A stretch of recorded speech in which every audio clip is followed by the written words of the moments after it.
What if I told you that in Super Rugby Pacific, you can lose a knockout game and still be rewarded with a home semi-final? No, this isn't a glitch. This is 2025 rugby politics at its finest. And now, some of Australia's biggest names are calling it what it really is, a complete farce. Tonight, we break down the format shaking the tournament to its core, the Chiefs' controversial lifeline, and why legends of the game are furious at the system they say no one truly looked at. Ready? Because this one will test your rugby values. The introduction of the lucky loser rule in the 2025 Super Rugby Pacific season has officially set off alarm bells, especially among former Wallabies who say the format rewards failure and punishes fairness. Here's how it works. After the regular season, the top 6 teams progress to the qualifying finals. But unlike traditional playoffs, one losing team gets a second chance, the highest ranked loser, who advances to the semi-final anyway. This year, the top-seeded Chiefs fell to a last-minute defeat against the Blues and still moved on to host a semi-final against the Brumbies. Yes, you heard right, they lost, but they're still hosting. This sparked heated reactions on the show between two posts where Morgan Turinui and James Horwill openly criticised the setup.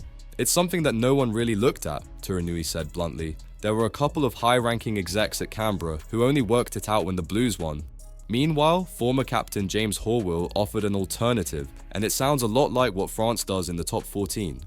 "My view is that we could do the final system differently, where 1 and 2 get a week off and then 3 plays 6, 5 plays 4, straight knockout, and then you go to a final." Even show host Sean Maloney was baffled, saying, "It doesn't sit right for me that the top-ranked team still gets home ground advantage after losing their first knockout game."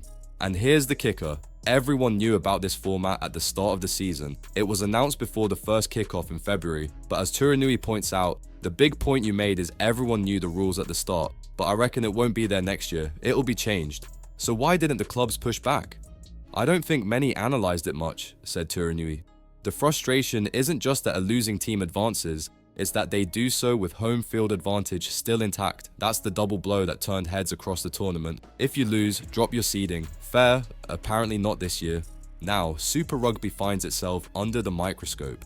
What was meant to spice up the playoffs may have just undermined the very ideas of knockout rugby. So here's the burning question, folks. Should a team that loses a knockout match be allowed to advance and host a semi-final, or are we just giving out trophies for participation now? Let us know what you think in the comments, and if you're tired of these rule changes slipping under the radar, hit that subscribe button. Kiwi Rugby updates will always bring the truth to the table.